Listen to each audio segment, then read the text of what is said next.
Përshëndetje të gjithëve, drejt për së drejt jemi së bashku në Sot Live në Shqipëri në ekranin e Report Televizion. Ora shënon 11, pa humbur kohë një me disa prej zhvillimeve kryesore i ndjek.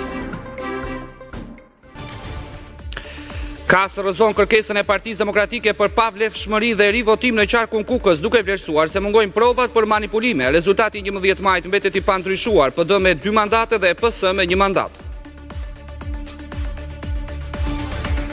Mbi 230 kuti të materialeve zgjedhore po hapen sot pas një kërkese të Partisë Demokratike, e cila pretendon se 130.000 fletët të votimit mungojnë. Hapja e 4 kutive rastësore në Vlorë rrëzoi alibinë e Partisë Demokratike pasi fletët u gjendën brenda tyre. Edhe në kutitë e hapura gjatë ditës së sotme nuk është vërejtur asnjë anomali. Ka nisur me debate seanca plenare e kësaj të njëjtë. Partia Demokratike ka akuzuar kryeparlamentaren se nuk ka quorum në sallë, ndërsa vetë Spiropali u shpreh se quorumi është i domosdoshëm vetëm kur votohet.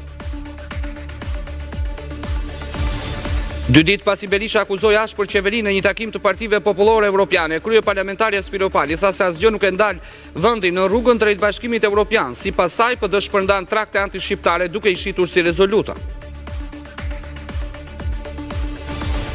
3 persona u arrestuan në Tiranë për shitjen e jashtëligjshme të biletave për ndeshjen e 7 qershorit Shqipëri-Serbi.